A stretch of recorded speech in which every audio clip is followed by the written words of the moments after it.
This is the future of colleges, because we're looking at numbers that are coming in and the amount of money being spent and lost by otherwise very successful schools is astounding just in a short period of time. It's only going to get worse.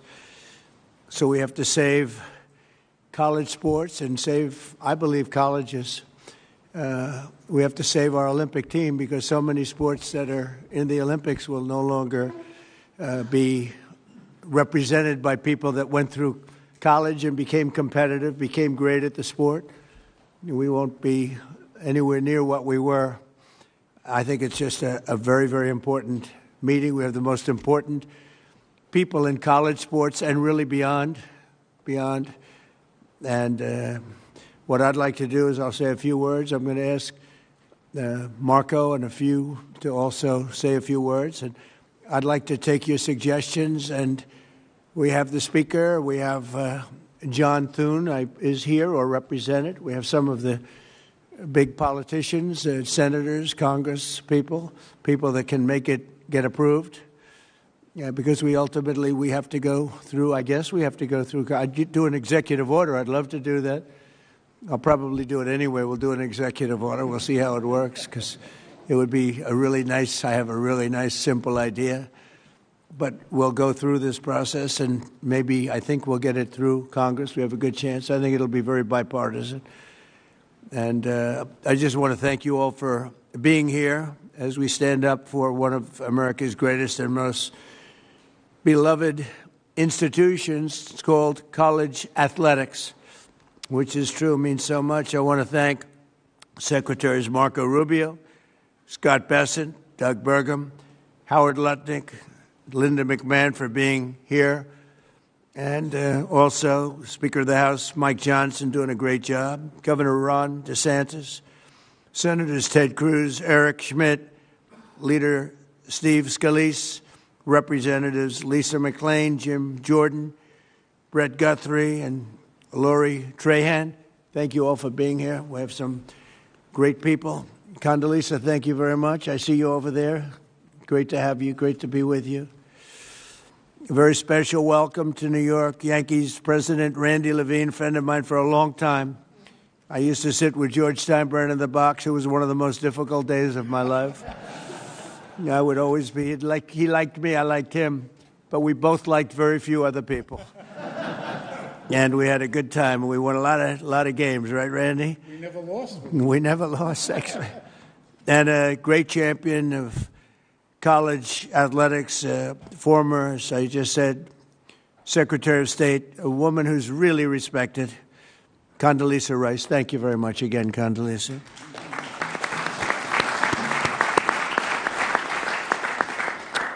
And Ron DeSantis has been working very hard with us, and wherever you may be, Ron, hi, Ron, and has some great ideas and some great coaches that gave him some great ideas. We're gathered today to discuss an important threat to the integrity and culture of college sports, the inability to set rules on eligibility, transfers, name, image, and likeness, and much more than that, in the face of endless lawsuits. And it's what's going on with the legal community is incredible. We had a lawsuit a couple of years ago by a radical left judge from California who decided, knowing nothing about football or college sports, that everything was illegal that was taking place. And I don't think it was ever appealed. Nobody can find out if it was appealed or not. But you can win an appeal. I think I win more cases on appeal than I do in front of some judges that are not very good. But it was a horrible, incredible ruling. And it threw the sports world and the college athletic world into tithers. And that's where we are right now. It's crazy things are happening. Young people are being signed, 17-year-old quarterbacks, for $12 million, $13 million, $14 million. We have a 7-year freshman. We have people, we're seeing things that we've never seen before. We have college players that don't want to go to the NFL because they're making more money in college, right, Jim Jordan? And a lot of really bad things are happening.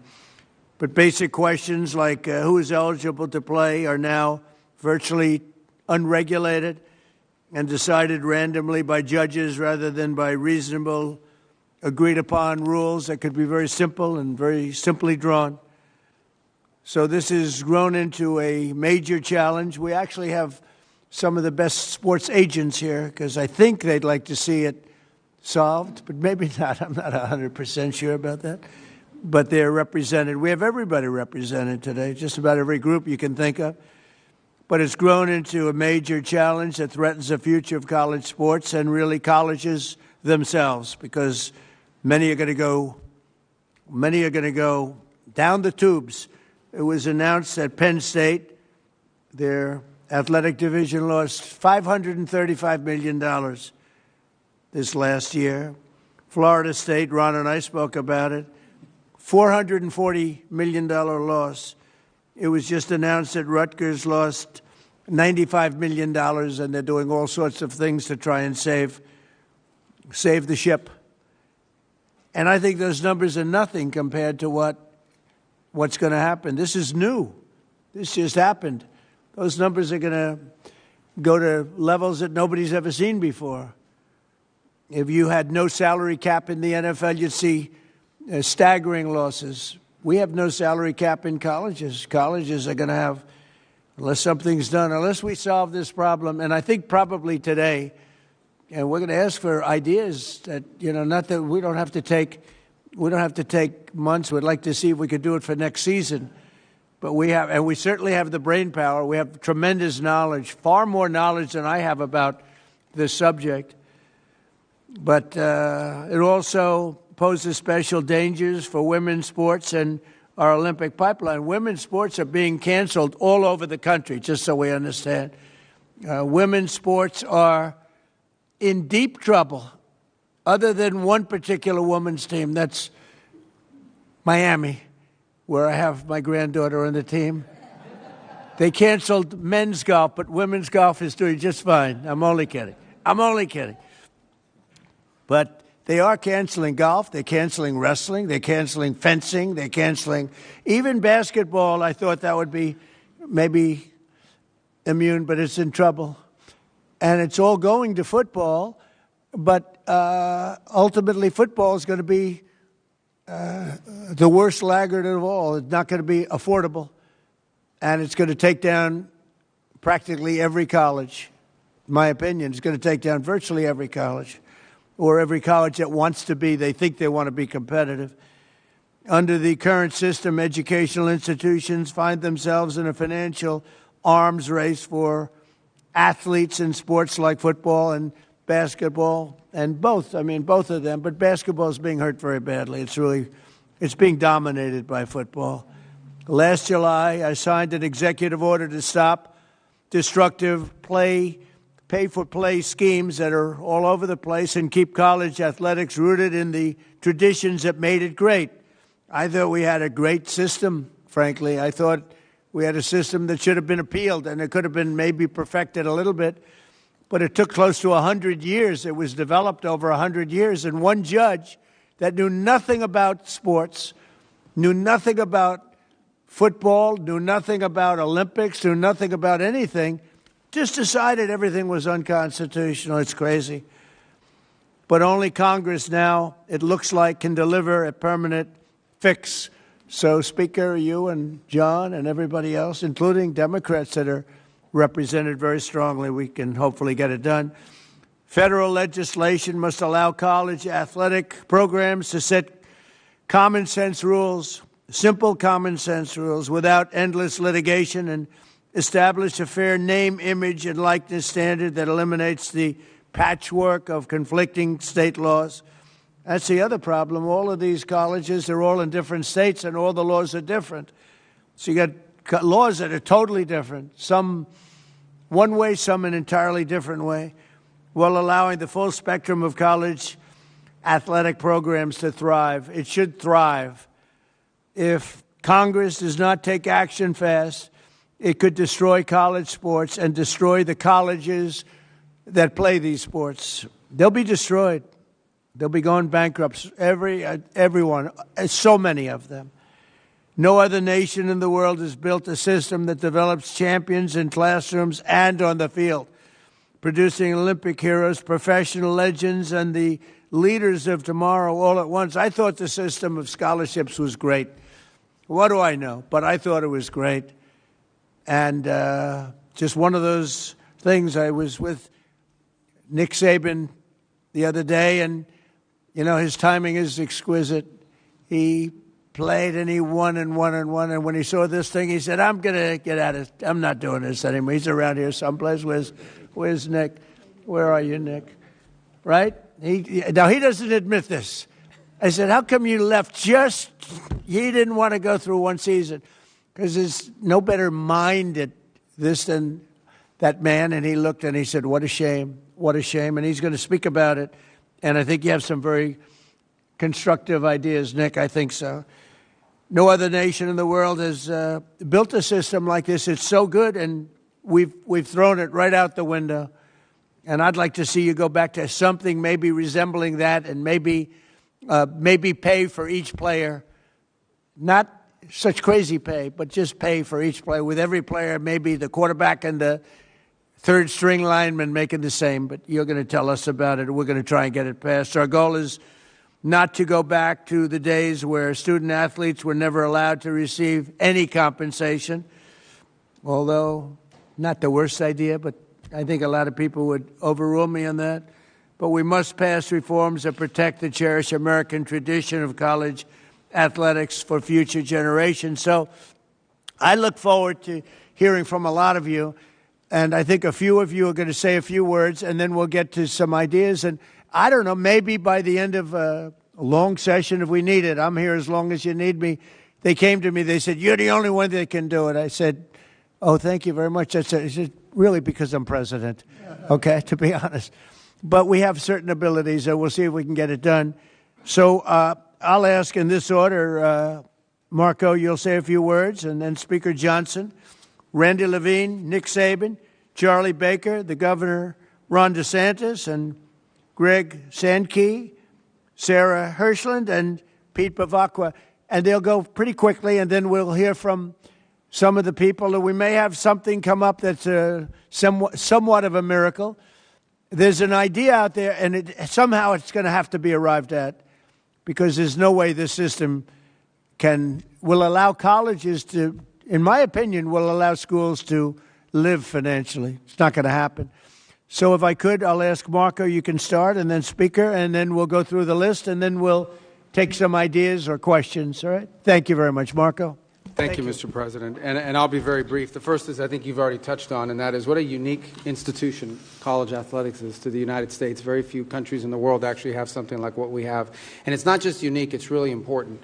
A lot of people don't see some of the aspects of it that are so positive. The first is the student-athlete experience. There are literally thousands and thousands of young Americans who are going to graduate this year with not just degrees, but advanced degrees, and athletics made that possible. And the athletic support and the academic support that they're receiving from these schools is extraordinary. So there are kids that literally would not have gone to college or may not have considered it, and certainly not the advanced degrees, without the help that this provides. Also, the development of the individual that student athletics provides. I mean, look, if you can show up at 6 a.m. in the morning every day for a lift, you're learning one of the most important lessons in life. 95% of life is showing up where you're supposed to be on time. These are extraordinary lessons that people are gaining. Two more things that people don't think about: unity. Few things in America unify us anymore, and one of the things that does is college athletics. In particular, I can just the experience of a Saturday, and I was about to say a Saturday in the South, but I don't want to discriminate against the other conferences. I'm sure it's true there too, where communities get together, people don't agree on anything else except that they want that home team on the field to win. And it's one of the few unifying experiences we have as a country, and it's so critical. And the last you touched on as well, Mr. President, this is the feeder program for our Olympic teams. Without it, there is no feeder program. Other countries have structured it differently, but the way we have it in our country is so unique in that way. We all know the challenges, and what this system now needs is a system of rules and regulations, of guardrails, so that everyone is operating under the same rules. And it's difficult to do because it's moving very fast, but you've got the right people in the room here, Mr. President, and the right leadership. So thank you for caring about this, because it truly is important for the country and for millions of Americans who are fans and thousands of families who have student athletes in their family who have experienced the system or are going through it now. So thank you. And Marco has a conflict of interest that he didn't reveal, which is a very serious charge. Could be a criminal charge, actually, because his son is a very good player for a very good college and makes money with NIL. So this is a serious conflict of interest. But we'll take him. We waive his conflict. Please. Thank you, Mr. President. It's an honor to be here with so many of the all-time greats. It's a treat for us, members of Congress. There's many of them around the table, and they're happy to be working on the issue with you and for you. I would say people often say that Speaker of the House is the most stressful job in the world, but then I think of SEC football coaches because they got to win every Saturday night. And my friends who are in those positions, I have a lot of sympathy for. I want to commend President Trump for his extraordinary leadership, and he leads on this important and complex issue as he does all others. He sees a problem, he wants us to solve it, and he assembles the right people to get that done. And I think he really is the only figure on the planet who could do that. So I thank you for that, Mr. President, getting everybody together. One more issue that we'll tackle. I'm a double alum from LSU, undergrad and law school, so I bleed purple and gold, and we talk a lot about college athletics down where I'm from. It's a big thing, but the whole country cares deeply about it because it's part of Americana, as Marco was saying. It's part of who we are as a country, and it's so important, and we have to navigate through these unprecedented waters together. I'm glad there's some really smart people who are working on that. Mr. President, Congress does need to act quickly because it's getting out of hand, and I think everybody here recognizes that. I want you to know the House has been working very deliberately and I think very effectively on this. We've done a lot of good work, and many of you are familiar with the SCORE Act. We passed a important procedural hurdle in December. We're right on the verge of passage in the House, and we now think we have the votes to do that. But that's why this meeting is so timely, because we want to have the conversation today and in the days that follow, because we want to make sure that we get it right. It's a bipartisan product. It has broad support in the House. We believe we'll have every Republican now, and we have a double-digit support of at least Democrats. It is bipartisan. A lot of good work's gone into that to get it there, and we think it may be the vehicle to get us to the next phase of this and this essential conversation. But the next step is preparing that legislation for final passage. So I was talking with Randy and many of you who are leading on this. This is a very important and timely conversation that we'll have today, and I said in the days that follow. We're encouraged to see all of you, the experts who know this issue better than anybody in the country, willing to put your time and effort into it and provide feedback, because we want the final product to be the best it can be. We want to accomplish the necessary ends, and we think we're very close. Everybody here wants to see this American institution succeed, and we have that opportunity within our grasp. And we want to make sure that the solution we develop actually works for student athletes who are at the heart of this, and that's who we care about so much. And we know that the foundation of any good deal begins with getting the right people in the right room, and this is the right room, and this is historic, and no one knows better than the man who literally wrote the book on it, and that's President Trump. And so I want to thank you for assembling us, Mr. President, and we look forward to the discussion. I yield back. Thank you, Mike. Thank you, Mr. President. Thank you, Mr. President, for putting this group together. Leading up to this, wherever I would go, because I had an interest in this, both professionally what the Yankees have done and my experience on board of directors of various colleges, everybody would say over and over again, this thing is failing bad, and it's like a hamster on a wheel.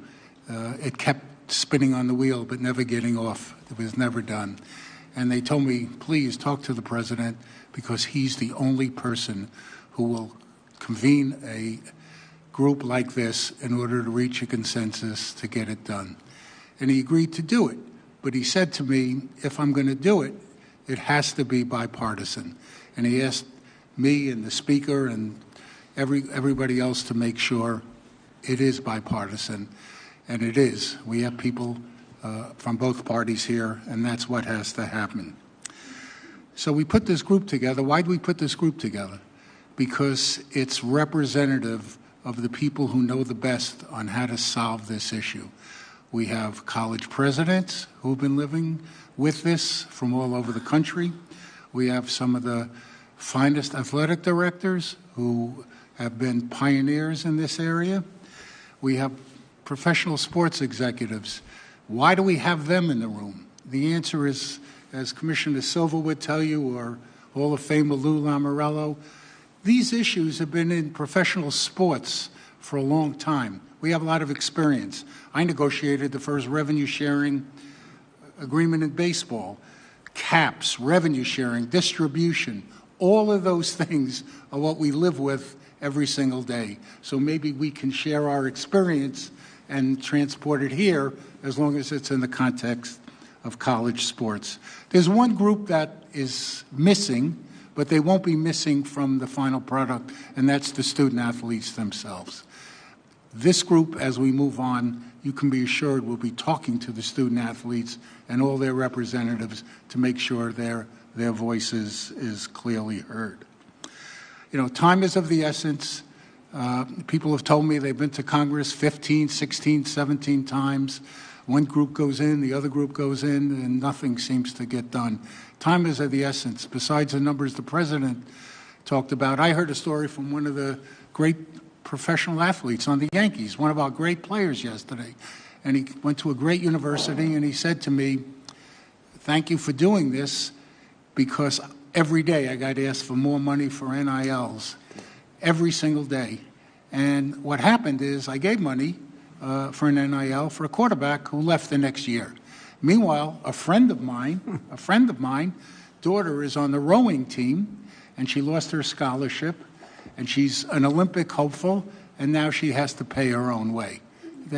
That's just not right. It's really not right, and it has to be fixed. So, Mr. President, thank you for bringing this group together. I think they're really, just for discussion, we'll hear from everybody. I think they're really two things to add on to what the Speaker said that have to be done. One, there has to be an antitrust exemption because everyone in the room has to be able to talk to each other, all the conferences, the schools, the presidents, everybody, without getting sued.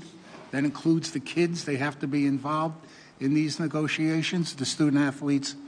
And there has to be an entity that's set up by the people who are going to administer this, run this, that are empowered by the legislation to handle all the issues the president spoke about. And we're all here to support that, to help that. And to make sure that it's just not business as usual. Just an idea I have is maybe that antitrust exemption lasts for 2 years to make sure that these rules and everything are really being enforced. And if they're not, we go back to square one. It'll give the Congress oversight, give the president oversight, but it's time to move. And, Mr. President, I couldn't agree with you more. Thanks to your leadership, we got to move this really, really fast. We have ESPN and Fox here. They're probably the biggest payers in this entire thing, and the fact that they're here and their voice is heard is great. So, Mr. President, only you could pull this off, and we're grateful. Thank you very much. Thank you very much, Randy. And Nick Saban, please. Thank you, Mr. President, for the chance and the opportunity to be here to speak with you today, but I just want everybody to know that I'm just a football coach. I spent my life when we had the ball trying to get a first down, when they had the ball trying to get off the field on third down. So this is an unlikely position for me to be in to speak to such a distinguished group of people. Thank you. But I come here today with a question. What are the guiding principles for the future of college athletics? All athletics. I'm talking about football, basketball, Olympic sports, revenue, non-revenue, it doesn't matter. You know, my goal as a coach for my players, for our players, was to help them be more successful in life, that we would create an atmosphere and environment that would help them through personal development, academic support, 668 degrees in 17 years at Alabama, and help them develop a career as a football player. That was our goal, so that they were creating value in life and we were preparing them for their future past athletics. So what happened? You know, in this current system that we have, that became impossible to do because people, instead of making decisions about creating value for their future, they were making decisions about how much money could they make at whichever school they could go to or transfer to. So I think we have a challenge here today about the ramifications of this current system on how it helps players be successful in their future and how we can impact and create a system that will help and preserve the opportunity for student athletes to be able to have success in their future beyond athletics. So we need to develop an effective system of revenue sharing, authentic name, image, and likeness, authentic being you have marketing value, which now we have collectives, which just create opportunities, which just become pay for play. Eligibility issues where we have guys playing 6, 7, and 8 years. So you have 25 and 26-year-old people playing against 18 and 19-year-olds, which is not healthy. Transfer rules. We have over 4,000 people in the portal. Fans don't like it. Support groups don't like it. It's not really healthy for players in graduation to transfer several times in your career. You really put yourself in a pickle in terms of your ability to graduate. So I think we need to come up with a system, and we obviously have to do it with the President's leadership and also with Congress probably, whether it's antitrust legislation or whatever it is, to allow student athletes in all sports, including women's and Olympic sports, to enhance their quality of life while going to college, but still provide opportunity to advance themselves beyond their athletic career, which is what the philosophy of college athletics and getting a college education has always been about. And how much does anybody talk about getting an education anymore? Nobody talks about it at all, which is the most important thing any of these student athletes can do in terms of enhancing their future.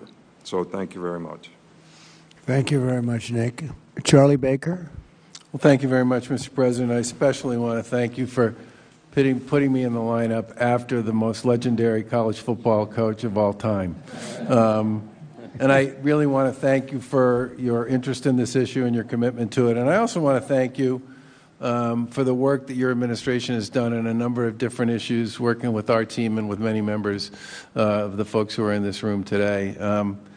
Today there are more kids playing college sports than at any time in our nation's history. There's 556,000 student athletes across all 3 divisions playing on behalf of 1,100 schools. And those 1,100 schools are second only to the United States of America in terms of the amount of financial assistance they make available to those student athletes. It's over $4 billion. That's also the biggest number we've ever invested as a community in the student athletes who attend our schools.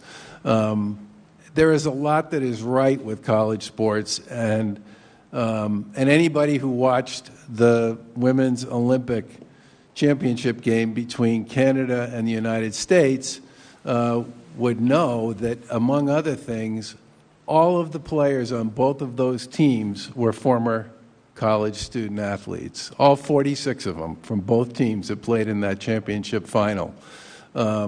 Women's sports has grown dramatically. The visibility of women's sports, the viewership of women's sports, the attendance at women's sports, the investments in women's sports have all gone dramatically up over the course of the past 10 years or so. And if you talk to almost anybody who follows youth sports, they'll tell you that the growth in youth sports on the women's side continues to be profound. But that said, everything everybody has said about the challenges we face at this particular point in time is true. And I want to give a special thanks to Speaker Johnson and to Leader Scalise for the work that they've done, to use a sports analogy, carrying the ball on behalf of the SCORE Act in the House chamber over the course of this year. It deals with the rules issue, it deals with the agents issue, it deals with some of the financial issues, it deals with the equity question, it deals with a wide variety of the issues that are challenging for so many in the college sports space these days. And the final thing I'll just say, we have, I talk to a lot of people who are connected in one way or another to college sports, both in this country and around the world, because they have children who attend college here in the U.S. And over and over and over again, the thing I constantly hear is there's nothing like college sports anywhere else in the world. And you are so lucky to live in a country where you have a system that works for young people the way this one works for young people here. So I'm deeply grateful for your commitment to this issue. I'm thrilled by the folks you've managed to put around this table. I agree with others who said there's probably nobody else who could do that. And college sports was a great thing for me and my kids and my wife and so many. I know a lot of kids who wouldn't have graduated from high school, much less gone to and graduated from college if it wasn't for college sports. It's a truly unique American jewel, and we should do all we possibly can to ensure its success for the next generation and the generations after that. So thank you again for having us all here today. Thank you, Charlie. You're doing a great job. Appreciate it. Ron, please. Well, thank you, Mr. President, for doing this. I mean, you have pedaled to the metal on so many different issues, from national security to border to energy, and you're not taking the pedal off any of that, and you could be forgiven to say college sports is important, but your plate's full, and you just added it to all the other things that you're doing, and I thank you for that because this would not get done without your leadership. No one else could get this group together. No one else could work with Congress to be able to do it, and so I appreciate it because it is important to a lot of people. I mean, we know this is out of whack. We went from a system where you couldn't give a student athlete anything. They could sell your jersey, you get nothing, to now, quarterback throws for 300 yards and they go see the coach. Hey, I need more money. Give me more money from the club. Okay, I'll transfer. Or they get money and I don't want to play in that bowl game. Sorry, I'm just going to sit out. And I think that that's been bad, certainly for college football and college sports. But let's just be clear, and a lot of the speakers have said, and I speak from being in the South, college football is king. It's not even close. University of Florida is the reigning NCAA basketball national champion. The football team, I think they won 4 games. So guess what? Are the fans happy being the NCAA? Not really. They're mad because football didn't do good. And football has been able to generate so much money over the years that it's subsidized a lot of the other programs, a lot of these non-revenue sports. People have had more and more opportunities. Well, now, with the collectives and how much it's costing football, the costs are going up dramatically, and it is threatening these other sports. And, look, yes, being able to produce Olympians, being able to do that, I think it's really important. But 99% of Division I athletes are not going to make a living at it, and they're not going to play in the Olympics. And I speak as somebody, I was the baseball captain at Yale. Like, if we had NIL there, I probably wasn't going to get a lucrative NIL deal. That's fine. I get it. But what being a college athlete teaches you, there's a reason why the Naval Academy and in West Point, you have to be an athlete when you go through there, because it teaches you discipline. It teaches you about hard work. It teaches you about competitiveness. It teaches you how to cope with failure. And so a lot of the people, the students in these sports that may not be as glitzy, but are going to be harmed by the current trajectory, these are going to be future leaders of our country in a variety of different endeavors. And so I'm thankful that this is going to get done under President Trump's leadership. This is a bipartisan issue. We are so division on all this different stuff. There is no partisanship about this. We all want our universities and the athletics to succeed. A lot of the speakers have talked about the issues of eligibility. I mean, how do you have there till you're like 25, 18 to 25, and you're still playing? How do you play in the NBA G League and then come back and play in college? How do you get to transfer all these different things? We know those need to be addressed. And obviously, the compensation with NIL. I signed one of the first NIL bills. But that was like, if they're making money off you, you get. Now they're doing like perpetual negotiations, even more than pro athletes can do. So I'm confident this is the group to do it. This is the president to do it. And there's going to be a lot of people in our country that are going to be happy when this problem is fixed. Thank you, sir. Thank you, Ron, very much. Very much. Greg? Thank you, Mr. President. Thank you for convening this group. And I also think it's important to point out you've been to Tuscaloosa a few times for great football games, a couple national championships, and I think the power of your presence around college sports is an important factor in this conversation. I had a knock on the door of my residence hall in 1983 by my baseball coach. I was a bad catcher at Laterno College. That's why I'm here today, because he taught me some lessons that had I not been in that situation, I never would have learned. I've spent 2 of the last 3 weeks with our student-athlete leadership councils, and I asked them, what would you say in a room like this that people need to hear, and that there are two things that they wanted me to communicate. One is, when I line up at kickoff, at tip-off, or I put my cleats in the starting blocks at a track and field meet, I want to know the other people in other uniforms from other teams in other states and other campuses are held to the same standards and the same rules to which I am being held. They also want to know that they're being supported from a physical and a mental well-being standpoint. Part of that is their concerns about sports gambling and the pressures that are emerging upon them. I think the themes that have been communicated here, rather than go through my notes, are worth restating. This is a bipartisan, I would argue a nonpartisan issue. This is a circumstance where among the four conferences, the ACC, Big 12, Big 10, and SEC, over $2.3 billion was spent in FY24 to support Olympic sports. And in Paris, 219 U.S. medalists went through the college sports system, 89 of those being gold medalists.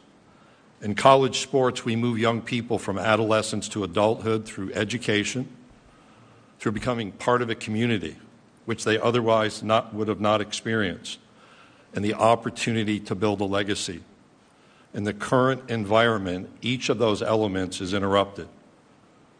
Transferring 4 or 5, I have a basketball player in my league on its 6th campus, does not provide educational achievement opportunities like we should demand. Being part of a community when you transfer that much doesn't happen, and building a legacy is overrun by the next name, image, and likeness opportunity. I appreciate what's been done in the House and the SCORE Act. Speaker Johnson, I once lived in Natchitoches, Louisiana, a place you represent. Leader Scalise, your work, I know Congressman Roy has been part of those conversations and others in this room, and it is bipartisan, but we need to bring more people in, and we have work to accomplish in the Senate. We cannot go on longer in this circumstance, and this is not about revenue. This is about structures and national standards for eligibility, for transfers, for medical care and mental wellness care, for transparency and accountability around name, image, and likeness activity. We'll fracture more if we fail to act. That's why the appreciation, Mr. President, for the gathering is most sincere, because I want to see our women's sports thrive. In the Southeastern Conference, we currently have 10 national championships. 2/3 of those are in women's sports. We didn't achieve that mountaintop in football this year. We'll keep working on that. We want our Olympians to go through our pools and our track and fields and our volleyball courts. And we want young men who aspire to be in the NBA or the NFL to be educated, to mature, and to grow as they seek that achievement. We ought to be focused on making college sports great yet again, and I look forward to being a part of this conversation moving forward. Thank you, Greg, very much. Sarah Hershland, please. Thank you. Good afternoon, everyone. Let me start by saying thank you, President Trump, and your whole administration for your continued support of both Team USA and the Olympic and Paralympic Games. I'm proud to be here today to represent Team USA, and I will say it is no surprise to anyone in this room that we are the greatest sporting nation in the world. Team USA is the most successful team in history, with more Olympic medals than any other nation. One of our competitive advantages is the education-based sports system our country has embraced for more than a century. America's colleges and universities built a world-class athletic system that develops the whole athlete, academically and competitively. This system is the envy of the world, as we heard Charlie say. It has also been the backbone of Team USA for generations.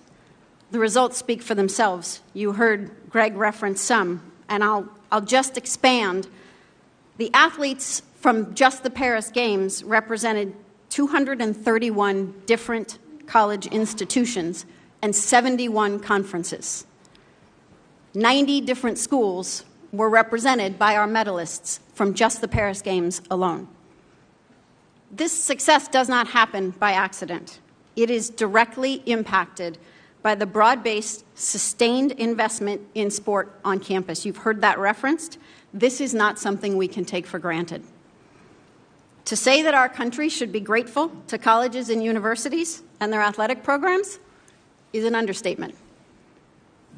And while the United States has topped the gold medal table in 8 of the last 10 summer games, I am here to tell you the margin is narrowing.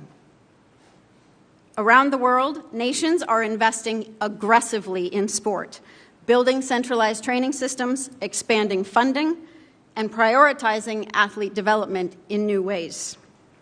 That growing global competition comes at a moment when U.S. colleges must increase their investments in football to stay competitive. The economic pressures are unsustainable. We've heard this several times, and we know that Olympic sport budgets inevitably rise to the top as the first to be cut. And in some cases, women's sport, but it's also men's sport, may be eliminated. We must keep our eye on both. We know what happens when those investments are reduced or disappear. It hinders the future pipeline of Team USA, but frankly, it threatens the future health of sport in our country. We cannot wait for the economic pressure to create this crisis. We stand here today, Team USA, in solidarity and partnership with the collegiate sports community to encourage Congress to pass legislation that stabilizes the foundation of sport on campus and ensures a healthy and robust ecosystem for student athletes across a wide array of Olympic sports and football, which is kind of coming to the Olympics. Let me conclude by assuring you that American athletes are ready for this global challenge. In fact, we welcome it. But the pursuit of excellence deserves a system that continues to invest in them. Thank you, Mr. President, and to our congressional leaders, to the college administrators, and to the many representatives across the sports industry who are here today. We value your commitment to sport, and we welcome your partnership. Thank you, Mr. President. Thank you very much, Sarah. And we'll conclude with our little early speeches, but we'll hear everybody that wants to. If you have an idea, if you don't have any ideas, maybe you don't bother, okay? But if you have something good, and maybe what we're talking about with the SCORE Act, it seems to have a lot of support, but we'll talk about that. Pete Bevacqua, please. Hey, Mr. President, thank you. Thanks for having us all here, and a special thanks on behalf of Notre Dame for your kind words about Coach Holtz. I know he was a dear friend of yours, so we appreciate that. And this meeting is important. It's timely. I think everybody around this table knows that we need help to straighten this out. We need the help of Congress. In this post-House world of NIL and compensation, we're finding ourselves in a situation where college football, particularly men's basketball, women's basketball, but particularly college football, I don't think it's any secret that people understand that so many of the decisions around college sports are driven almost solely by college football. And college football is certainly important to Notre Dame. We make no secret about that. But it's become a runaway financial train. And if it continues to be that way, even the healthiest of universities are going to have to make incredibly difficult decisions that are going to impact women's sports and Olympic sports. There's simply no way around that. So we need regulations. We need financial transparency, and we need repercussions. People's feet need to be held to the fire. And I talked to Coach Saban before we entered into this room, and we were talking about the transfer portal. And Greg mentioned it as well, but when you have young men and women going to 3 schools in 3 years, 4 schools in 4 years, the student athlete, and they're student athletes, they're not just athletes, and we're forgetting the academic part, we're forgetting the student part.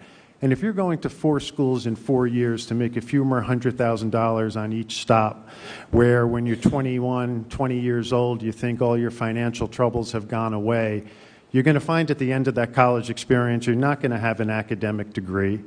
That money that you thought you could rely on for the rest of your life is going to be absent by the time you're 23 or 24, and you're going to have the rest of your life, you're going to find yourself in a very difficult position. So we have to talk about financial transparency, and we have to restate the importance of the student-athlete experience. We can't forget that, because the percentage of people that can go on and play in the NBA, the WNBA, the NFL is extremely low. And it's the importance of that academic degree that you get throughout your student-athlete experience that's going to serve you so well for the rest of your life. And quite frankly, I think if we can agree on regulations with real repercussions, and we go down the road of a free market enterprise where college football continues to be a runaway train financially, I think there's got to be a commitment that if you're going to spend X on college football and Y on men's basketball and Z on women's basketball, you should be required to pay some sort of percentage of that to reinvest into your own Olympic movement within your universities. So I think this meeting, as I said, is important. I think we're coming to a point where we're going to be at no return if we don't get our act together and try to speak with one voice and solve this. So thanks again, Mr. President. Thank you very much, Pete. So maybe we have to start with a base because I'd like to say the base should be what we had before, which worked so well for so many years with scholarships. When I heard Charlie say the kind of numbers that was paid in the form mostly of scholarships, that was pretty impressive. But maybe we can't go back. Maybe we have to go forward. And what's happened is sitting here with Jim and some of the people that are talking about the SCORE Act, maybe that should be the base, and maybe we should work off that.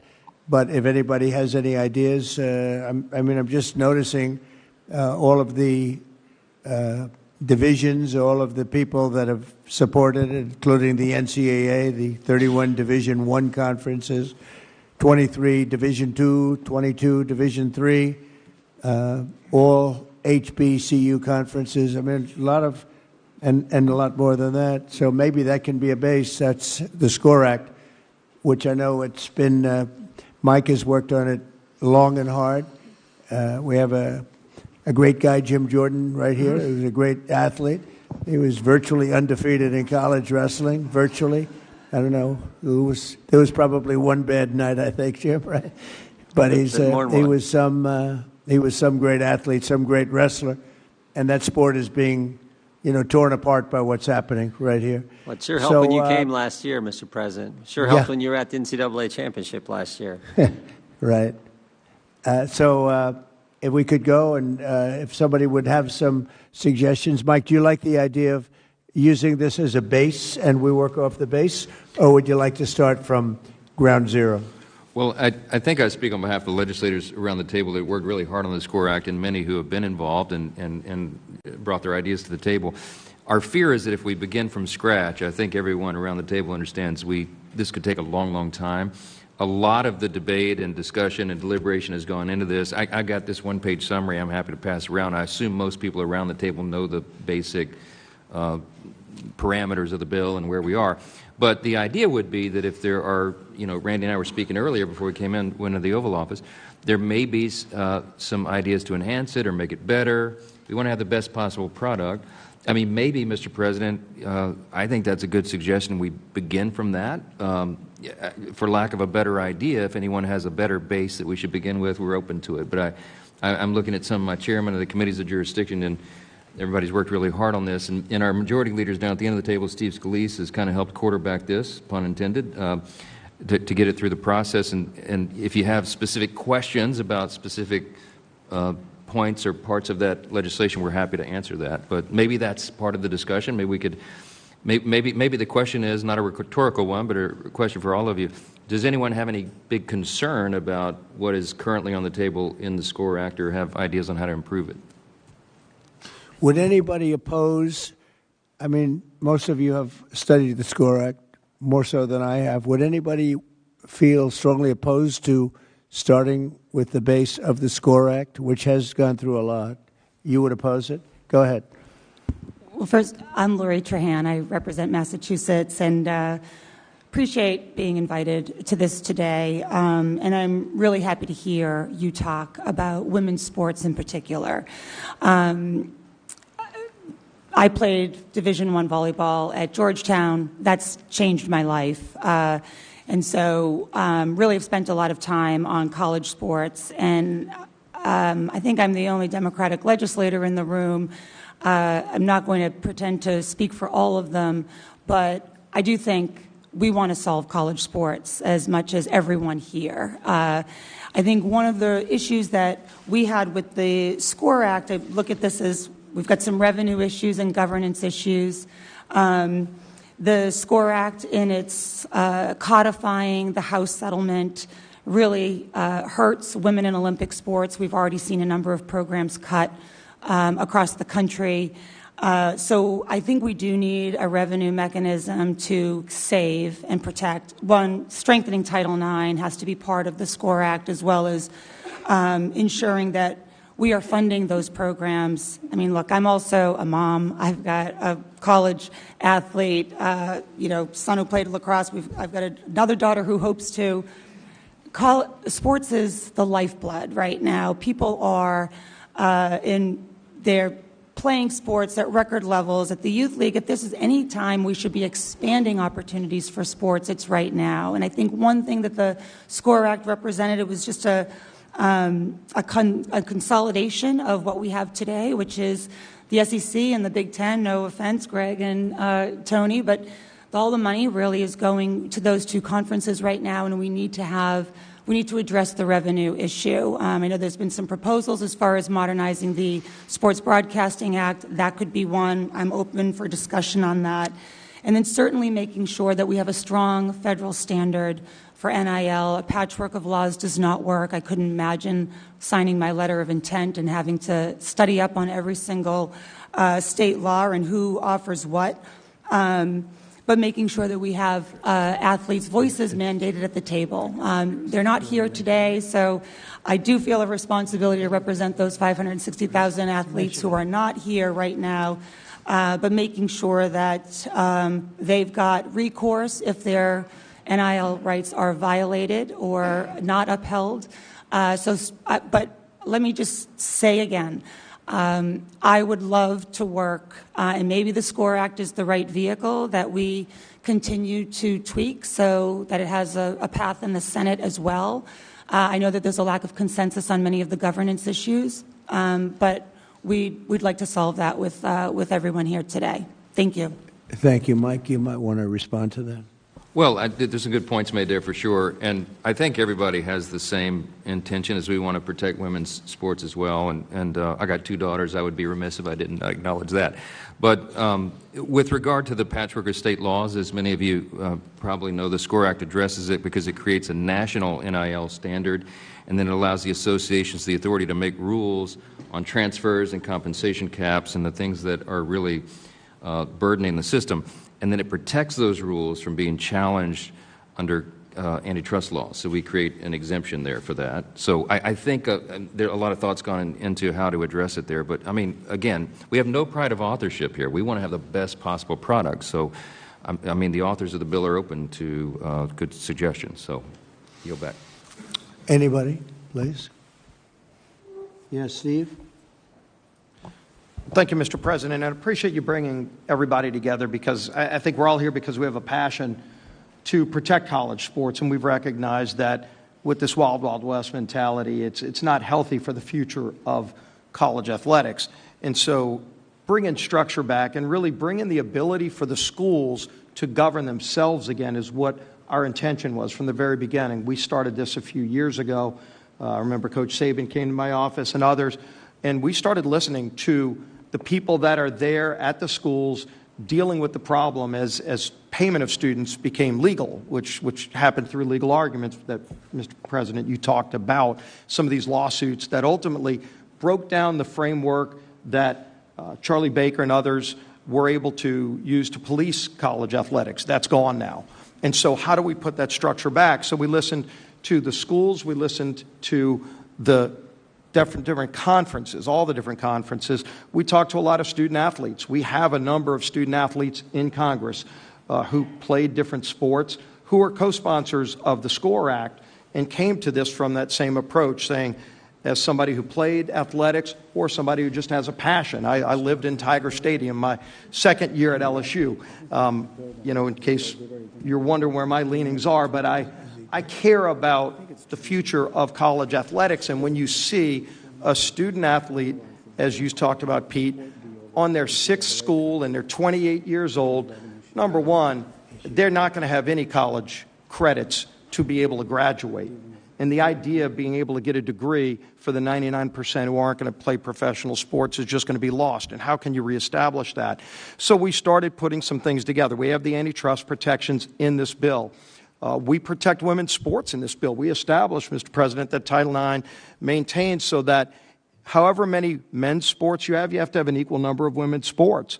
Some schools have a lot of sports. Some schools can only afford a few, but whatever you have to have an equal number of women's sports, and that's protected in this bill. And obviously, the Olympic sports are protected as well. We also wanted to make sure you could put limits on the transfer portal, because that is something that a lot of people get very frustrated when they see, that you just have pure free agency. The professional sports don't even have that. And so you limit with, and again, open to suggestions, but what everybody seemed to come to an agreement on was 5 total years of playing with 1 ability to transfer within that. And there's flexibility by the governing organization, so the NCAA can look at a case by case. If your father's on life support and you want to transfer to a different school to be close to your family, you can get an additional 1, but let the governing body be able to do that again. We put those in the bill, and then we give the financial literacy requirements so that student athletes have more protections that they currently don't have today. You might be getting that $300,000 or $2 million contract. You might not even know you have to pay taxes on that. And you might run into some real financial problems if you're a 17, 18-year-old kid. We make sure the schools educate the kids on financial literacy. So we put a lot of other things, including health protections, as Commissioner Sankey talked about. So we listen to students, we listen to schools, we listen to all the conferences, all the HBCUs support this bill. And we built a framework, and we built a coalition. We're right now at a point where we've got more than a majority in Congress supporting this bill, including, as the Speaker said, double-digit number of Democrats who support this bill. So it's a bipartisan coalition. We absolutely will take more input, but only input that grows the coalition, not detracts from the ability for student athletes to get that structure that they and the schools need. That's what the SCORE Act does. We want to move on it soon, because I think we all recognize that we can't wait another year and have this wild, wild west continue, and it will take the Senate some time to start their own process. So I'm expecting we're going to be moving soon, in hopefully the next few weeks, on the SCORE Act in the House, and then keep this conversation going, keep growing this coalition to solve this problem, Mr. President. Thank you. Thank you, Stephen. We have to move it quickly. Otherwise, you're going to have another season that's a disaster, and it's not affordable by colleges. Next to you, Steve, you had something to say? Thank you. I did. Thank you, President Trump. My name is Jim Phillips. I'm the commissioner of the ACC. We welcome Kai this fall. I'll be your commissioner, so we'll look forward to seeing you out watching her play. I went on a college campus 30-some years ago and never left until I became commissioner. And I will tell you, we need your help. We need everybody's help in this room. There are 6 areas that the SCORE Act is the right piece of legislation. First, as been mentioned, there's a national law versus state legislation and patchwork. We have 37 disparate laws across the country, so what you can do in one state is different than what you can do in another state. That just doesn't work. When you have inter- and intrastate competition, as Greg mentioned so well, the student athletes want to know that they're lining up against somebody that's abiding by the same rules, NIL, rev share, and the rest. Second, it's a reaffirmation that these are student athletes. Not one of the commissioners in this room has had a student athlete come up to them and say, we would like to be an employee. They're smart enough to understand what that means. Third, limited liability protection. The lawsuits are killing us. They're absolutely crushing college sports. If you don't like a rule, you just go to the local judge, and the local judge deems you eligible. Fourth, degree completion. It's never been better to be a student athlete. You can come back to school and get a degree. You have a chance to be a pro and you leave early. We want you to come back. Fifth, medical care. The medical care is as good as I've ever seen in my 30 years, ever. And it's mental health as well as physical health and well-being. Finally, the codification of the House case. And I heard the mention of hurting women's sports. I will say in the ACC, similar to the SEC, Big 12 and Big 10, we have added 942 new scholarships because of the House case. 56% in the ACC of those scholarships have gone to women's sports. So the House case has not hurt women's sports. It has not. And the idea that we can sustain this is just not, has been expressed, is just not feasible. So we need your help. We thank you for taking your time and assembling this crew, and we look forward to working together. So the concept of what we're doing with your great experience is a pretty good start. Yeah. If you could pass that around would be great. This is a summary of the SCORE Act, which I think people should see. So you like the concept of what we're doing? Very good. Yeah, it sounds it. Yes, sir. Good. Thank you very much. Please. Tim Pernetti, the Commissioner of the American Conference. Mr. President, thank you for putting this incredible meeting together, and more personally, thank you for your support of the Army-Navy game. Army-Navy are members of the American Conference. Thank you. Like a lot of people have said in this room, I had the same experience. College football changed my life. I couldn't afford college. I got a scholarship, and it changed everything. And I won't reiterate all the reasons why SCORE makes sense, because there's a lot about it that makes sense. But what we have to remind ourselves, and there's a lot of business people in the room, is we're not solving the economic crisis as part of it, because we are in a real economic crisis in college sports. Like, we have complex challenges. The mission is completely out of focus. This thing was about education through sport. That's what it was supposed to be, to what Coach Saban said. It still is that, so long as we put it back in focus. But we can get through SCORE, create more consistency, because the industry has a lack of consistency from eligibility all the way down the line. But we have to examine other ways to solve the economic crisis. And these things shouldn't impede each other. And I know it is a very hot-wired topic, but looking at the opportunity for the industry to bring together valuable commercial resources in the future, such as unifying their media rights, is something that should be examined. And we're not making that decision today. If the Sports Broadcasting Act can be amended to provide college football the antitrust protection that the pro leagues have to be able to unify their media rights, that gives the industry an option, which is the important word, in the future. And that's really what the industry will need. This is an expense problem, but there are revenue paths that we haven't ventured down yet. The reality of all this is going to take bold steps. It's going to take guts. And this has become a transactional business where commitment is flying out the window, but it's not everybody. The top 1%, which is how the industry has been designed to serve the top 1%, 99 out of 100 student athletes in our league don't want to be employees, to what Jim Phillips said, and they signed up for a great experience. Like, our responsibility is to make sure we reinforce the mission and create resources around them to have the experience. But that conversation, whatever side of it you're on, should be had to see if there's an option in the future to dramatically improve the economics for the industry. Thank you so much, Mr. President.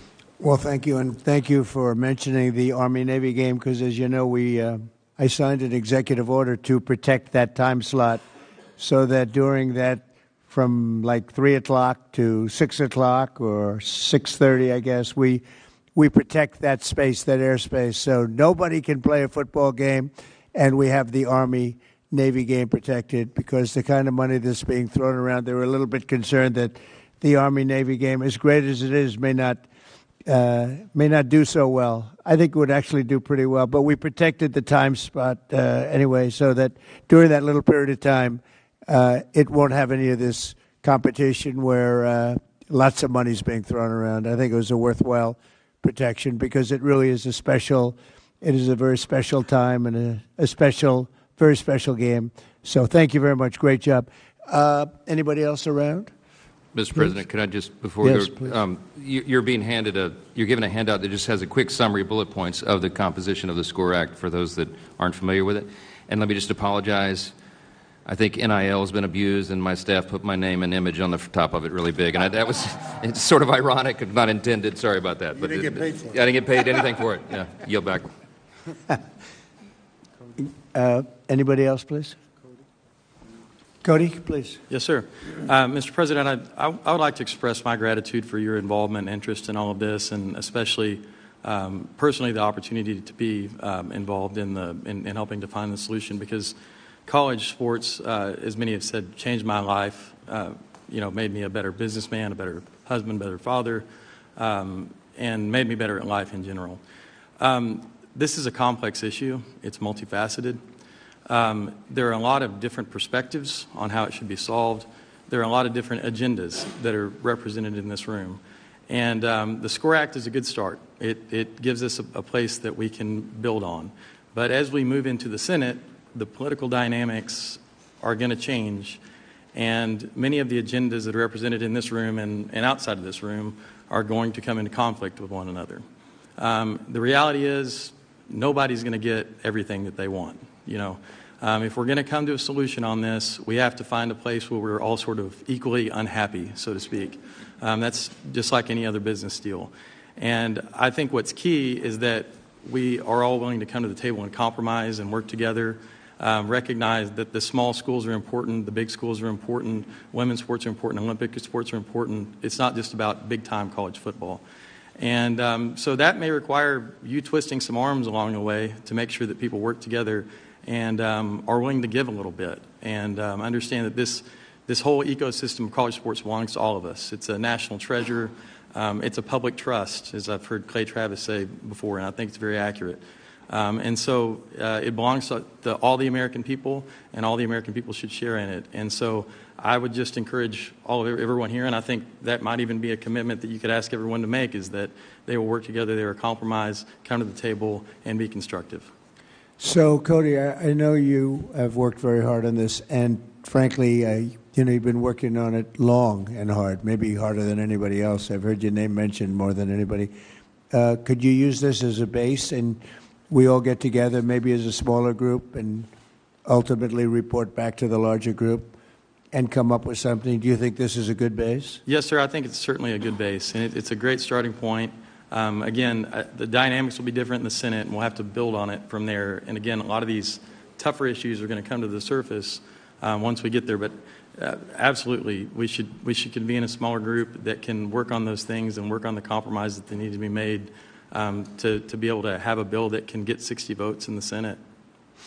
Is there any way we could go back to the old system, which I thought was fantastic, and do something with some compensation for the players and simplify things so that you'd go back to a scholarship system plus some compensation, more minimal, but, a lot for a player? I mean, for the most part, they would consider it to be a lot, whether it was $75,000 or $50,000 or maybe more than that. But you go back to that wonderful system that I thought we had until this judge decided to just throw everything out the window. And it's been worked at for years and years, and it was finally honed. And then all of a sudden we're sitting in this crazy neverland where colleges are losing hundreds of millions of dollars, and in many cases not even putting out competitive teams. It's incredible. Is there any way that can work? Coach, we were together, and you had some pretty strong ideas. How would you feel about that? As a coach, well, first of all, thanks for having us. And thank you, Coach. I speak on behalf of so many of my former colleagues that I visit them now, and they're a mess. I don't see coaches sticking around longer. The coaches are getting paid very well, so they leave and enjoy their life, because what they're dealing with is the loss of a locker room. You take away team, and our country's in trouble. My two girls played college volleyball, and one of the greatest interviews I've ever witnessed is she's at Georgia Tech and said, I learned so much more on the volleyball court than I ever learned in any classroom, which I agree with. So I actually think it's a simple fix. And it's not simple unless we get antitrust protection, because the NCAA, when I was growing up in the profession, if you violated a rule, that was a problem. You'd lose your job. And that was made very clear. Throughout litigation and other issues, the NCAA has become, they don't have subpoena power, and every time they make a decision, they get litigated. And I get it. I mean, I witness it, and as a result, and we know this from some of the you put in place, rules without enforcement equals chaos. You don't need new rules. We got plenty of rules. Enforce them. So if we get antitrust, then you now will not get litigated. And I would eliminate, the only thing I dislike about the SCORE Act is that, and Coach Saban and I have visited about this, Mac Brown and I have visited about this, get rid of the collectives. That's cheating. When donors, so everyone understands what a collective is, Donors put money in a pot. It's distributed to players through the coach and the general manager according to your talent level. That's not allowed. You're not supposed to do that. That's called pay for play. So there's a revenue share that the universities get through their television contracts, and I know it goes up every year. That's their only financial, that's the only thing they're allowed to do for their student athletes. They can distribute that however they want. That's still pay for play. But any NIL conversations, which NIL, I think we all got to quit calling it that. It's not name and likeness. These players are getting paid millions of dollars in some of the stories I hear, and they're posting on Instagram for twice, and then they're getting paid $1.5 million. So the NIL, to me, NIL in its purest form is America. It's called capitalism. If you can make money on your name, you should have a right to do that. If you're a gymnast, a volleyball player, a swimmer, a football player, and a car dealership wants to work with you legally in the business world, do it. That's what NIL should be. That's not what it is. So you get rid of the collective, becomes an illegal entity. There's no such thing. That, even to this day, that makes my skin curl when I hear a collective. Get the donors out of it. If a business owner wants to hire Jeremiah Smith and pay him a certain amount of money, he's certainly allowed to do that. That's called capitalism. But the universities cannot arrange that and set that up. The universities can simply make sure the kids go to school, make sure they graduate, treat them fairly, make sure the women's sports, the Title IX, I'm all in favor of all that, but they cannot get involved in the financial marketing of your players. That's let the market take care of itself.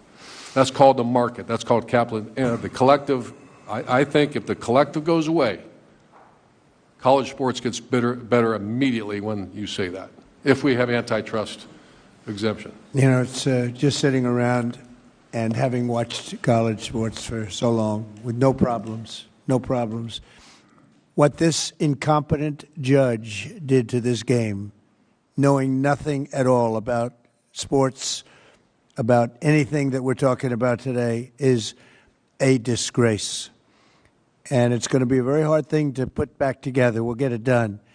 But what this person did to college sports is a disgrace. I say it. And we've seen plenty of those type of opinions. I had one recently, and it's gross incompetence, is my opinion. And everybody suffers, including student athletes, including women.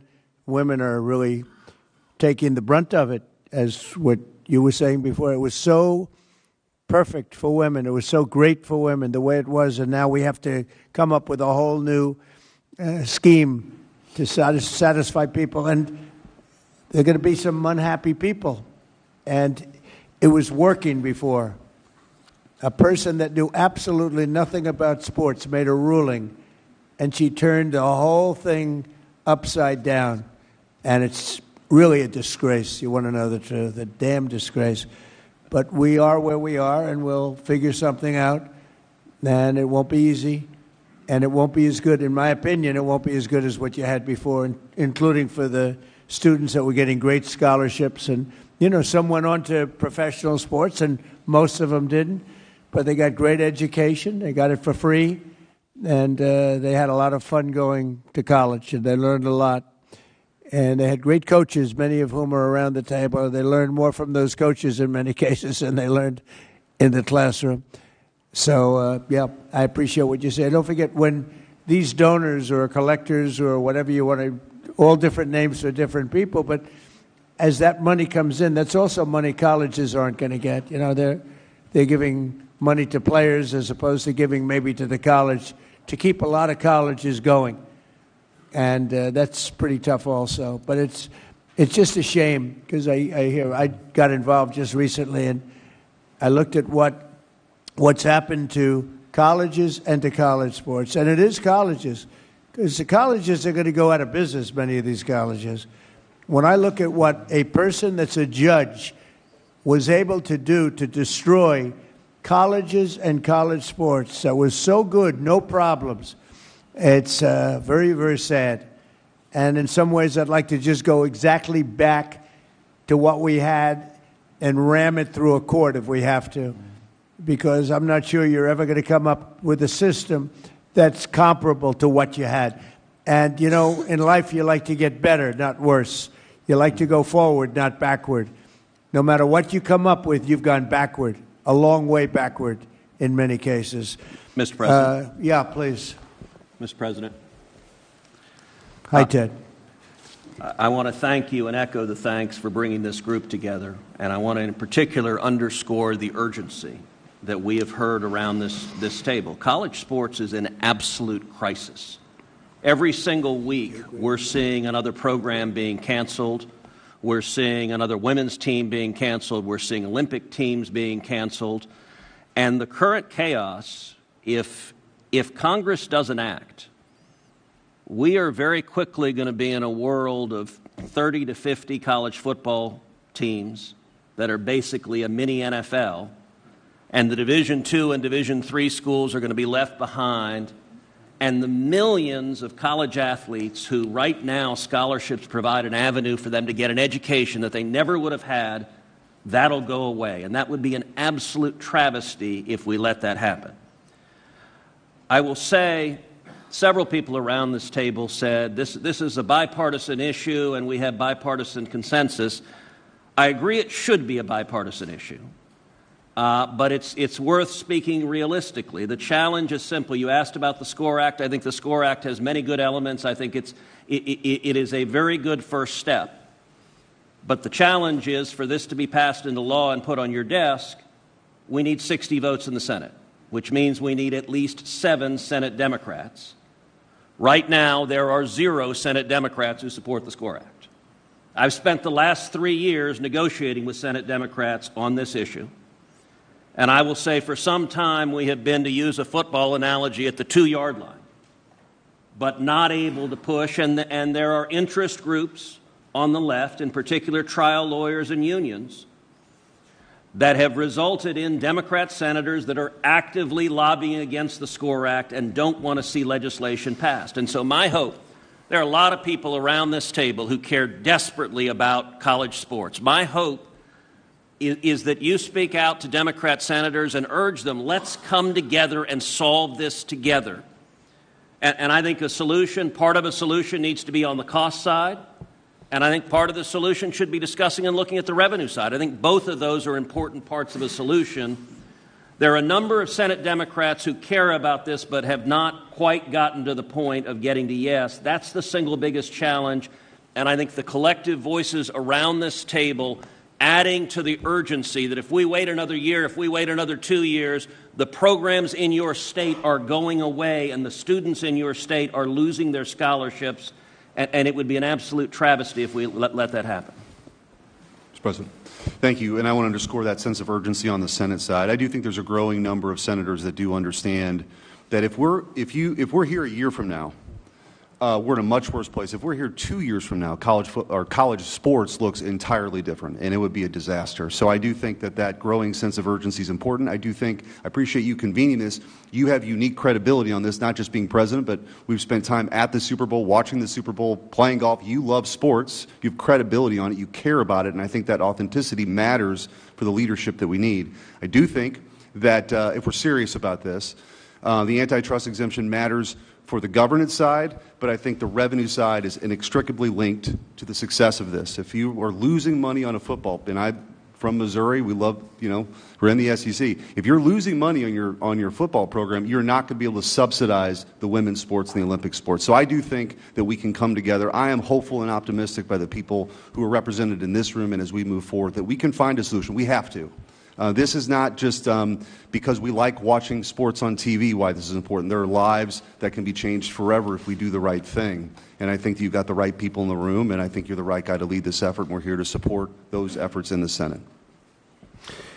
Could I ask Charlie Baker? Charlie, do you think we could come back to a solution or get a solution that was as good as what we had before or almost as good as what we had before? Or maybe better? I don't think better, but maybe. Would you say that's possible, Charlie? You're in the position to be able to tell maybe better than anybody else. Well, first of all, I appreciate the question because it's at the end of the day the one we all care about the most, which is can we create a system going forward that's better than the one we have now? And I think the focus people, the thing about the SCORE Act that everybody needs to remember here is it's a comprehensive piece of legislation that deals with a whole series of things that I think everybody would agree are a problem. The discussion, the place where the discussion gets a little more complicated is the issue about the cost and the revenue side and the implications of those two issues. And if I were to say to this group, where's the place to go, it would probably be there. And do I think if you could get that resolved, you could create something that most people would view as better than what we had before? I think you'd certainly be heading in that direction. The big thing we all have to remember here is that the way it was before, and I'm almost 70, so I remember those days quite well. Sports and media played a completely different role in our society than the one they play now, and the money piece in particular is got to be part of the conversation, and that's got to involve the student athletes. And your point, Mr. President, about coming up with a more structured way of dealing with that, I think is a good one, but that's got to be part of the dialogue for the same reason that the revenue piece has to be part of the dialogue as well. So much money was paid to students in the form of scholarships. What was the exact number that you said, Charlie, before? $4.1 billion last year. $4.1 billion was paid to the students in the form of scholarships, and everybody was happy. Everybody was happy. And now you got yourself a mess. And I think you should just go back to where you have and let some judge tell you can't do it, and you appeal it up and you win at some point, because I think what you had was a great system, $4.1 billion. Everybody was happy. Now you have a thing that you're never going to say. You have a jigsaw puzzle that's not going to be put back together. And colleges are going to go out of business. And I think you go back and the players that got the $12 million, a 17-year-old quarterback that got $12 million, one got $14 million. I hear they're negotiating one at $18 million. They don't know if he's got an accurate arm, but he's got a strong arm, coach. Accuracy counts too. They have no idea. They're going to give him $18 million. And you know what? Those guys that already signed contracts, you know what? Call that the lotto. They hit the jackpot. Let them have their money. You can't do anything about it. But I'd like to see, and I tell you, I just don't think it's right that a judge is allowed, that knows nothing, is allowed to destroy college sports and colleges. And I'd like to see you go back to where you were, enhance it a little bit through some compensation, and let them take you to court, because no matter what you do, you're going to be sued. You can do 100, you could give everybody everything, and you're going to end up back in court, and you'll probably have a judge that doesn't know a damn thing, and it's a mess. It's a mess. And I don't know whether or not that decision was appealed. Was that decision ever appealed? Does anyone know? Because I heard it was not appealed. I believe the House settlement is being litigated now because it violates. No, but was it appealed, the decision? The House settlement, I think. The original decision by the judge from California, was that appealed? Oh, okay. I'm sorry, I misunderstood. Yeah, the answer is no. It was settled because it was, I think, the third case. Why didn't somebody appeal it? The prior case, which is Alston versus the NCAA, was appealed to the Supreme Court, and the Supreme Court found 9-0 against the college position to defend the old system. So that's, I think the answer is the antitrust piece is the inherent problem in trying to create caps and limits. That's it. So the Supreme Court was responsible for this? I'm not the one who's going to say that. I'm not bold enough to say that, but I'll at least acknowledge the process. 9-0. Was the Supreme Court responsible for this? 9-0, and Kavanaugh supported. It's a shame. It's a shame. Yes, sir, please. Mr. President, thank you for bringing this esteemed group together. I have a bit of a unique perspective because for most of my career I was in professional sports. I became the commissioner 3.5 years ago. I found a system that quickly was defined by unlimited free agency and no salary cap, in complete chaos. I am, and representing the Big 12, we are very much in favor of the SCORE Act. I like to say it's progress over perfection. And it provides, no different than what Commissioner Phillips said, the core principles of what we need to move this thing forward. One thing that we didn't discuss so far today was athlete protection rights, which is obviously part of the SCORE Act. And there's a component there about regulating sports agents that we need to really look at. Now, I know we have some agents in the room, and I have a lot of respect for that industry. But right now, they are taking full advantage of our student athletes. Usually in the NBA or the NFL, it's a 3 to 4, maybe 5% commission. In some cases, they're charging over 20. We talked about the portal. Most agents are pushing our student athletes into the portal, and the recent numbers show that over 40% don't even find a home once they get into the portal. And because they're being pushed into the portal, and Mr. Sankey said it earlier, they're losing credits towards their degrees. So we have a problem on our hands, obviously, and I don't believe in perfection. I do believe in progress, and I think the SCORE Act is a great first step for us to move forward. And on behalf of the Big 12 Conference, we are all in favor of it, and we'd like to see a sense of urgency. We need something done soon, because if not, our university is going to suffer, our student athletes will suffer, and we need help. So we appreciate you bringing us together today. Well, it's an honor to do it. I just hate to see what you're going through. I hate to see what's happening to our country, essentially, because this is our country. This is the youth of our country, and it's a terrible thing that's happening because, these crazy payments that are being made colleges are not going to be able to help themselves. Just like the NFL owners would not be able to help themselves if they didn't have a cap. But you have a much bigger problem than a cap. And you have a complexity problem. And you have a problem where women are being thrown out of sports, like at levels never seen before. And you're going to have other things that come up that nobody's even thinking about right now. And you're not going to be able to solve these problems. You're just not going to be able to solve these problems. Ted said something before that the Democrats, I think Eric was alluding to it, but you have a lot of Democrats in the Senate that I hear are opposed to almost anything. So if you do, and I have to deal with these people all the time, okay? You saw them the other night. They wouldn't stand up for a soldier that was a great hero and got the Congressional Medal of Honor. They sat there. They wouldn't stand up. They wouldn't even smile. They wouldn't clap. For a woman that lost her daughter whose throat was slashed, they wouldn't stand up. They sat and they didn't stand up. They didn't do anything. And we have to deal with these people. But, Ted, you said that there are 7 Democrats that will not vote yes. Eric, you know the situation better than almost anybody in the room, except maybe me. I have to deal with it even more than you. But, if you've got all these hardline Democrats that want to see everything fail, it's a problem. You know for a fact these people would vote no? What we need at least 7 who will get to yes, because that's how we get to 60. Right. Right now, the SCORE Act has 0. Yeah. So I'm glad the House is moving it, and they've got some Democrats in the House. That's beneficial, and I think when the House passes it, that momentum is helpful.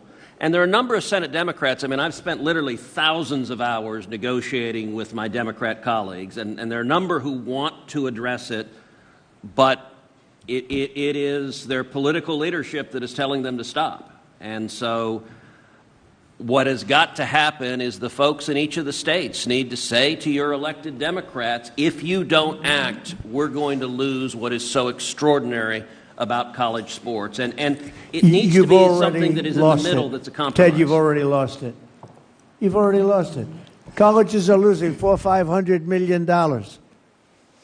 And they haven't even started yet. So you've already lost it in the true sense. And you've lost something else. It's ugly what's happened to sports in college. Before it was beautiful. It was a beautiful thing. And now it's very ugly. It's become very ugly. And I think you're right. You're going to have people that will never vote for anything no matter what you agree. You could agree to everything that's perfect, and they will never vote. And I'm not doing this I'm doing this as a practical person. No matter what you agree to, you have people in the Senate and in the House that will never vote for it, even if it's good for our country, even if it's great for the player, great for the college, and great for our country. And they will still vote no. Because they're cuckoo. They've got problems. Maybe it's problems at home, Cody, but they have problems. So that gives us problems. And I think what I'm going to do is I'm going to sit down with some of the people in this room, like Urban, like Coach, a very fine coach, Nick, who won a lot. He won a lot. How many? 6 national championships? You could have done better. You had a couple of games. Did you win 7? What did you, 6? 7. 7. All right, so I think he qualifies, right? But I'd like to sit down with some of the very talented people in this room, and we'll pick them out. If you'd like to volunteer. And I'd like to sign an executive order that I'll write myself based on common sense, and it'll be something that people will be sort of happy about. Some will be sort of happy. Others will be sort of happy. And maybe that's a good thing. There'll be a few people that won't like anything.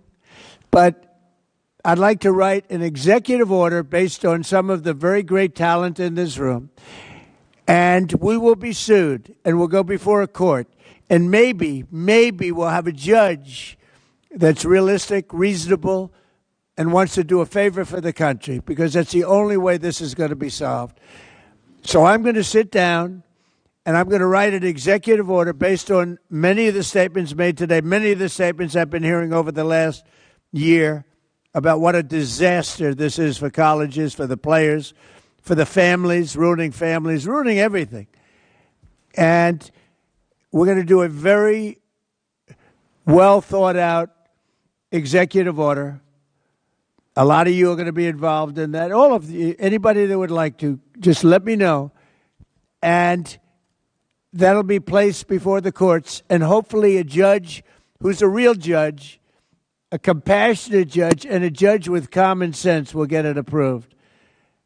And maybe it won't. And maybe it won't hold up. Maybe they'll say you can't do an executive order, in which case you say, welcome to the court system of this country, which has gone totally out of control. Totally out of control. And maybe not. But that's the only way you're going to get this done. So I'm going to write an executive order, and the executive order is going to be based on great common sense, and it's going to let colleges survive and players survive and let a lot of people be very, very happy. And let's see if we can get it through the court system, which we might not be able to do, in which case I guess we'll have to meet again, and we'll probably be through the same system. Look, if this doesn't work, colleges are going to be destroyed.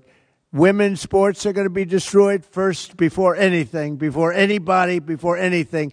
Women's sports are already being cut in every college. The first thing they're cutting, which is very unfair, is women's sports. And then they're cutting lesser sports. Sports that are very good sports, great sports, are being cut.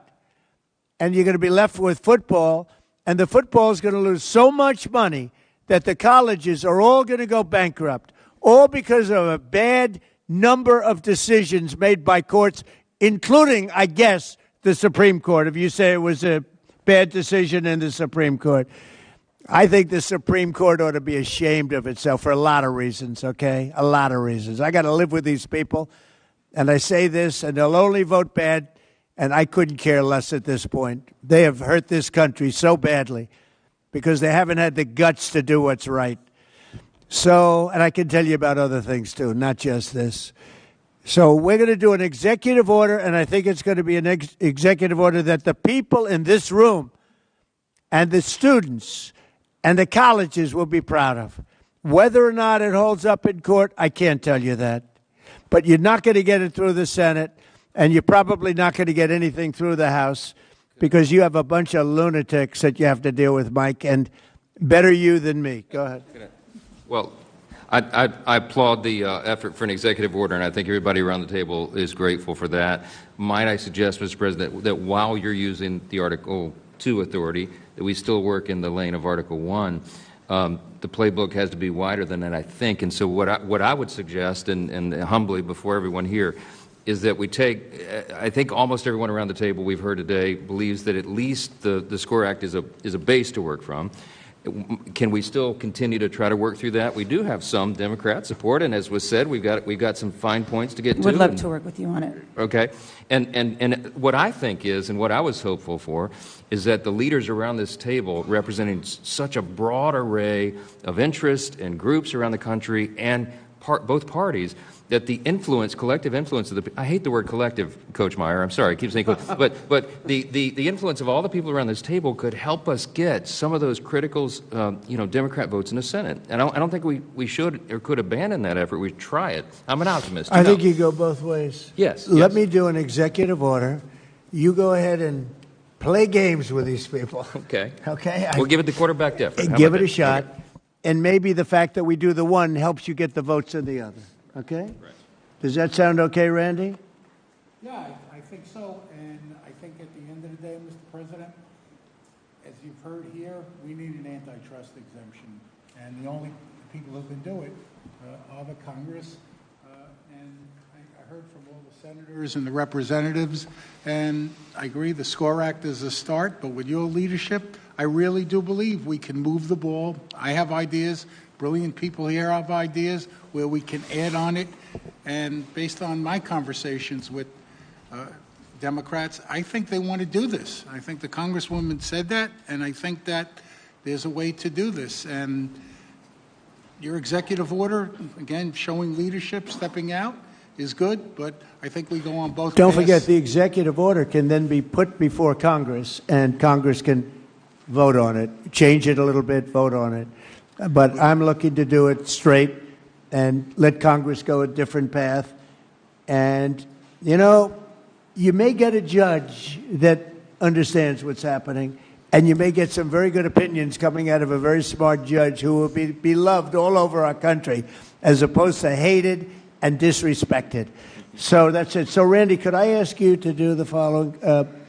Either a sampling of them or get everybody in some form. Come up with a proposal, play with the SCORE Act or do something different than the SCORE Act, but maybe you use the SCORE Act as a base. I separately will get some of the people in this room, and we're going to do a really good executive order. And maybe Jim will put that executive order in front of the Senate and the House. And who knows, maybe we get a vote, and maybe we don't. But I'm talking about not even going before the Senate and the House, just having an executive order where we'll be sued and we'll go before the courts, and here we go again. But I think at the same time, you go down a separate track. Is that all right? Okay? Is that okay? Good. Other than that, we've had a great time. Can I? The press will take one or two questions. Please.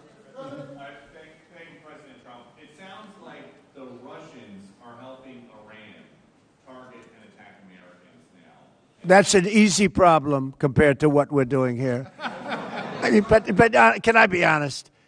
It's just, I have a lot of respect for you. You've always been very nice to me. What a stupid question that is to be asking at this time. We're talking about something else. Can we keep this maybe a little bit? Go ahead, please. Thank you, Mr. President. My question is for eligibility. As you know, my son, Joe, is a high-level D1 athlete, third-year relief pitcher, University of Maryland. How would I know that? We're very involved. He said, as you know, because I've told you. the guy is. I've told you that. That's all right. Thank you. But the eligibility thing is a disaster in the NCAA. You have the redshirt system, you have the medical system, it's all being scammed, and in a week or two, the second division, D2, is passing a blanket 5-year eligibility without medical, without redshirt, just a 5-year eligibility. That can be solved in D1 with the commissioners in this room right now. Why don't we solve it? Okay, thank you very much. I'd like to know the same thing. You know why you're not going to solve it? Because we've had some very, very bad, incompetent decisions. Things that were routine before, that were solved long before. Now you're into a brand new system. Yes, ma'am. Hi, Mr. President. Thank you. Could you tell us what went into your decision to replace Secretary Noem with Senator Markwayne Mullin? Is it possible to stay on this subject just for once? You know, just for once. Boy, oh boy. Anybody have any questions on this subject? Thank you, Mr. President. What is your timeline for either the executive order that you just mentioned or the legislation that the members I of will Congress have an mentioned? executive order within 1 week. Well, and would it'll it be take very, effect before it'll the be fall very semester for colleges and all-encompassing. And we're going to put it forward, and we're going to get sued, and we're going to see how it does, okay? But I'll have an executive order which will solve every problem in this room, every conceivable problem, within 1 week. And we'll put it forward. We will get sued. That's the only thing I know for sure in life. And we'll see how we do in the court system. Would it take effect, sir? But the before courts have destroyed. The courts. Yes, sir. Think about it. The courts, a bad court system has destroyed college sports and colleges in this country and a lot of lives. Mr. President, yeah, please. Mr. President, how will your executive order be different from the one that you released in July? You mean than the SCORE Act?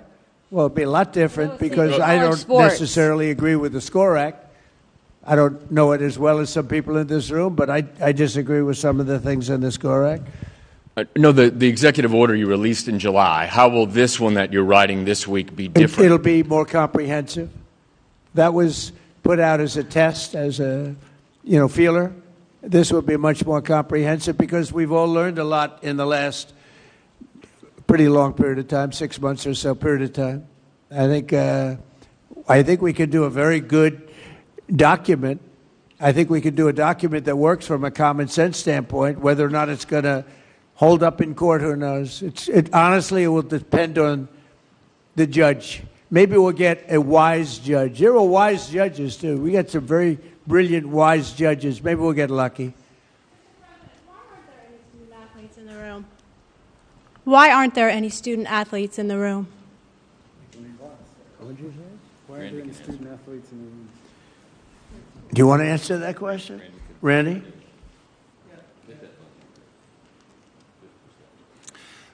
We've made it clear, and I thought I said it before, that we have agents here.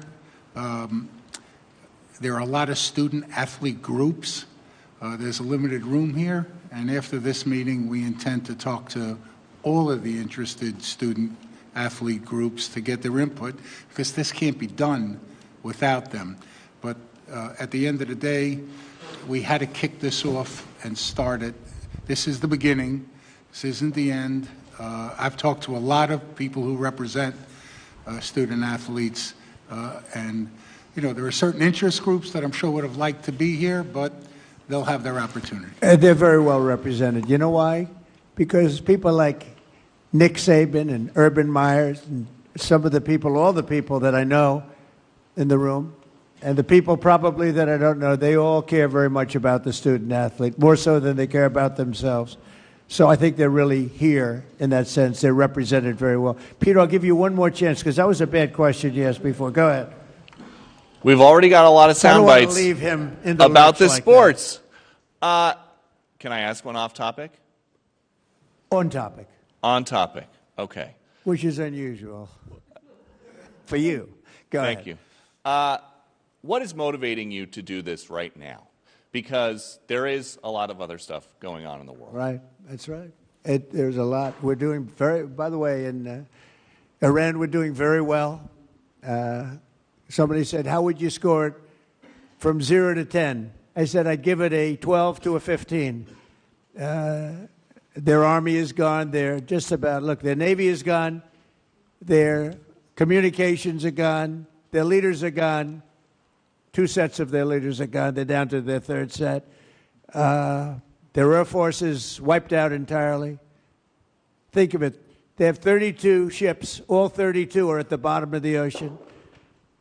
Other than that, they're doing very well, Coach. Very well. we're doing, our military is doing phenomenally.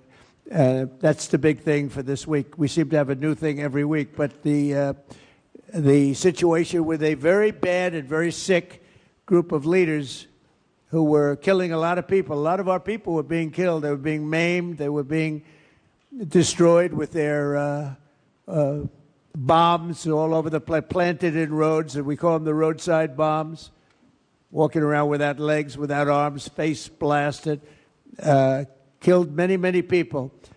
And we had a choice. We could take it and go on like that for years or do something about it. And we did something about it. And people are very impressed with our military, and they admire our military with what happened in Venezuela and what's happening now, what's happened with the B-2 bombers before this, where they took out the nuclear capability or potential of Iran. I think we're right now we're a country that's more respected than we've ever been respected before. I saw what was happening with college sports, and it doesn't sound very important compared to what's happening in Iran and other places, but it is very important to me. And if I can get it done, I'll get it done. Through a bad system, it's a bad system. Through a bad legal system, you want to know the truth, we have a situation that is almost unsolvable. And we'll see if we can solve it. And, you know, Peter, the fact is we're talking about colleges that are going to go out of business by many, many colleges are going to be out of business. This isn't just about student athletes. This is about our whole educational system is going to go out of business because of this. So I understand what you're saying in terms of the level of importance, but to me this is very important, very, very important. Thank you. Okay, thank you all very much. Thank you. Thank you, Mr. President. Thank you very much.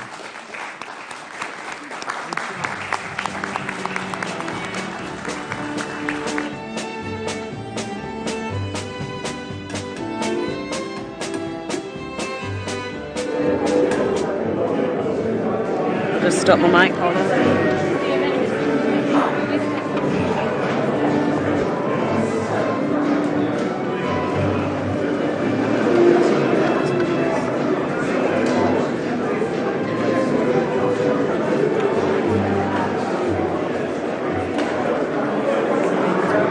Could you pop off the red cable, please? Thank you.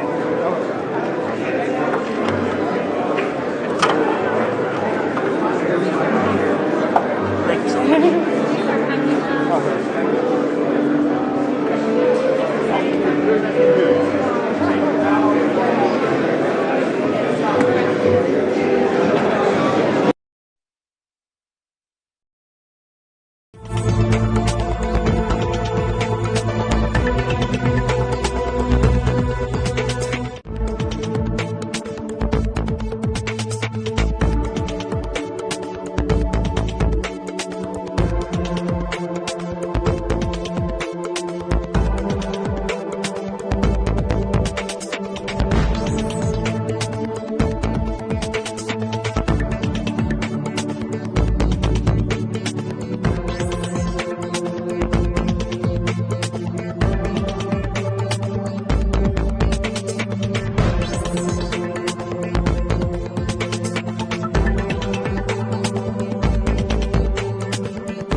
Thank you very much, everybody. Please.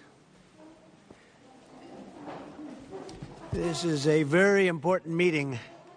We had a lot of important meetings today, but this is a big one because this is really the future of, I think, beyond college sports. This is the future of colleges because we're looking at numbers that are coming in and the amount of money being spent and lost by otherwise very successful schools is astounding just in a short period of time. It's only going to get worse. So we have to save college sports and save, I believe, colleges. We have to save our Olympic team because so many sports that are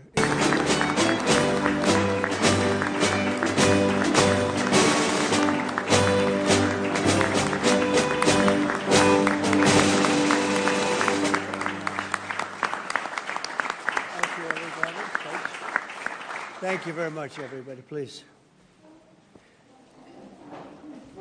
This is a very important meeting.